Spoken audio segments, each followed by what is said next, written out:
go over to the green slope, you know, the lowest level, to learn some of the basics like the side-to-side movement and the snowplow. We'd been on the green slope for maybe 20 or 30 minutes, and I thought we were ready for the black diamond. Yeah, you know, the highest level. My sister was like, "Are you sure?" I said, "Yeah, we totally got this. I saw you out there. You were like, bam, bam. Your snowplow totally rocked." All right. So we get on the chairlift, and we're maybe an eighth of the way up. My heart's racing 1,000 miles an hour. Of course, I can't say anything to her. So we get to the top, and just like all the other chairlifts, it spins us around and shoots us down the mountain. So I'm like going a good 20, 30 miles an hour, and I hear off in the distance, "Slow down." And I'm thinking, how? Then it occurs to me that if I don't slow down, I'm going to get in trouble. So I did this, you know, and I went about 10 feet in the air, not 1,000, but 10 feet in the air, landed flat on my back, wind knocked out of me. The guy comes running over to me. He's like, "Are you all right? Are you all right?" Fine. I sit up, and I look over to my left side. My sister had taken her skis off and clutched them onto her side as she's scooching on her bottom side down the mountain. I was like, I am not going down the mountain like that. So I get back up and continue to get in everybody else's way until this guy took pity on me, stops and says, "So your first time skiing, huh?" I said, "Yeah." He goes, "Black diamond, right? You know, there are levels in between." Yeah, good. The whole way down the mountain, this guy taught me how to cut the mountain rather than going straight down the mountain. We get down to the bottom of the mountain, and let's just say several minutes later, my sister makes it down to the bottom of the mountain, pops off her skis, tosses them at me, and says, "I'm headed to the bar." Sort of reminds me of how many of us first approach living our passion, our purpose, or leading powerfully. I absolutely love studying, learning about leadership. I want to know what makes leaders so effective, what makes them so great at achieving the results they get. And over the almost 10 years I've been doing this work, I have interviewed literally hundreds of world-class leaders. And I got to tell you, they got some things in common. They actually have many things in common, but for the sake of our time together, 12 minutes, today I'm going to focus on the top 3 qualities or secrets of world-class leaders. I know, secret this, secret that, but clearly they know something that other folks don't know, because retention, collaboration, engagement is an issue across industries, across organizations, across generations. These folks clearly got something under their belt. So here's the first one. You guys ready? First secret of world-class leadership: they know their vision. World-class leaders are clear about their vision and what they're trying to achieve. Remember, several years ago, I won the state championship in the shot put. I was a junior in high school, and a couple of weeks later, I received a letter in the mail from the governor of the state of Colorado. Now, as I looked at this letter, I remember thinking, they must have sent this to the wrong person. Just a few years before, I had been receiving a letter like this from the court system. As I looked a little bit more closely at the letter, I remember reading these words: "Thank you for your leadership in our community." Now, before receiving this letter, and by the way, had it not been for the reference to my athletic accomplishments, I really don't know that I would have thought that letter was meant for me. Before receiving the letter, I was the type of athlete, it was all about me. I wanted to win, win, win. It was interesting because as my senior year started, I just sort of started naturally helping my teammates. In fact, I even wanted to help my competitors to get better. The Greeley Tribune that year, the local newspaper, sort of like the New York Times, named me Student Athlete of the Year. Now remember, just a few years before, there would have been an incredibly different title on that page for that newspaper. So looking back, I think it is incredible what somebody else's vision for leadership did for me. all of a sudden, I started seeing myself as a leader. All of a sudden, I started seeing what was possible for myself and acting like a leader. All of a sudden, his vision for leadership in his community became reality. World-class leaders are clear about their vision, what they're trying to achieve, and the ripple effect is magnificent. Here's the second quality of world-class leaders. And it's one that so few get. So few really get this one. You ready? They know their team. World-class leaders know the people on their team. In fact, I got a great quote here for you guys on this very topic, which I'll share with you in just a minute.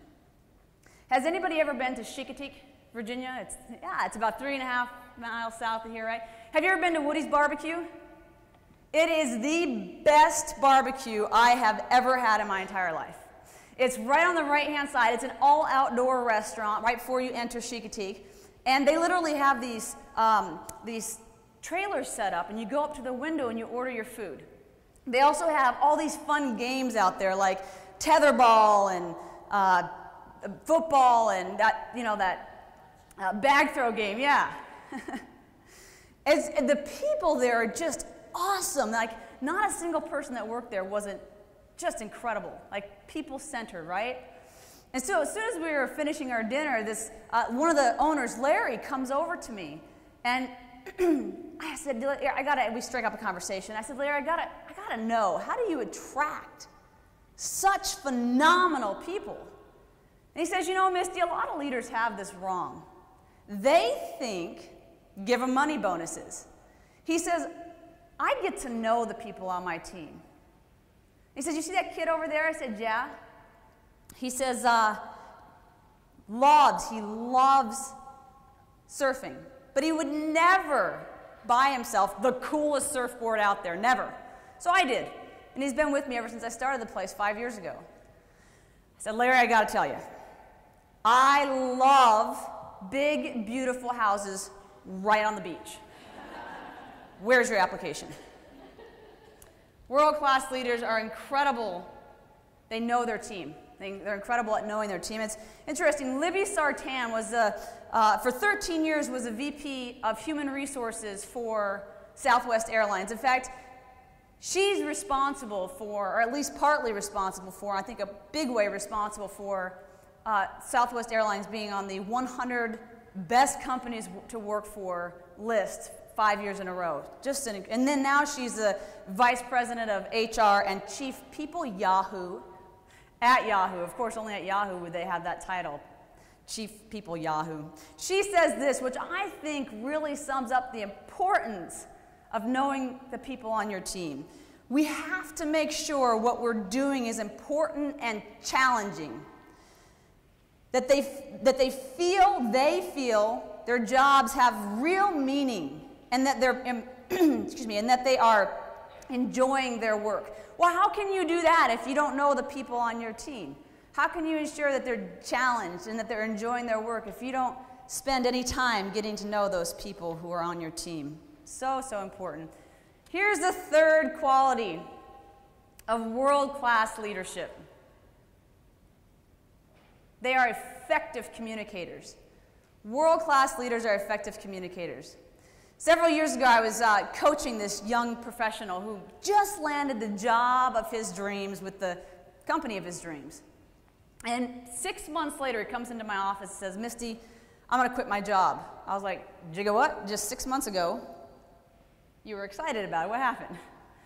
He says, I went into my boss's office and I asked to take this technology training, and she said no. So I want to quit.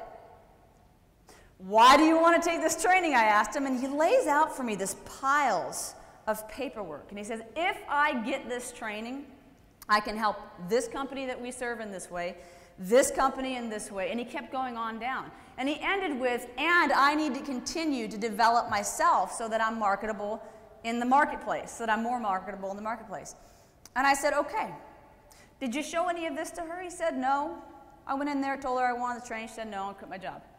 All right, so go back in there, just show her this information, and let's just see what happens. And he did, and do you guys think he got the training? Absolutely. $1 million revenue source was created as a result. World-class leaders are effective communicators. They will change their communication to get the result that they need to get, which ultimately has to do with their vision and knowing the people that they're addressing. I'm going to leave you guys with this one final story. My partner Yvette and I went to Bali, Indonesia for a visit. And we had been on the beach for about 2 days, and I was kind of getting the itch to go out and explore. You know how it is. You can only lay on the beach so long before you want to go out and kind of experience the culture, right? Unless, of course, you don't particularly enjoy mopeds, you're not terribly interested in haggling, and you don't want to get lost in a foreign country. Then perhaps laying on the beach for 2 weeks, sipping margaritas, staring at the ocean is your idea of a great vacation. But with enough, come on, we're going to have so much fun, it'll be a good time, we'll meet new people, explore new places. She's like, all right. So we go over, we get our moped and our helmets, which were made of styrofoam, so they floated nicely off our head. Which I later realized that the chin strap was really there to ensure that we brought them back. Yeah, so we'd been on the moped for maybe 2 minutes, and we came across this police blockade. The police officer with guns pulled us over, and he demanded from me my international driver's license and the registration for this moped. Now, you guys, I didn't even have my U.S. driver's license on me, much less did I know where on this bike there might be a registration. So you remember the girl that was totally chilling on the beach, relaxing and sipping? Yeah, she went across the street with a police officer. I was like, I'll watch over the moped. So across the street, they had made a desk out of the hood of a police car.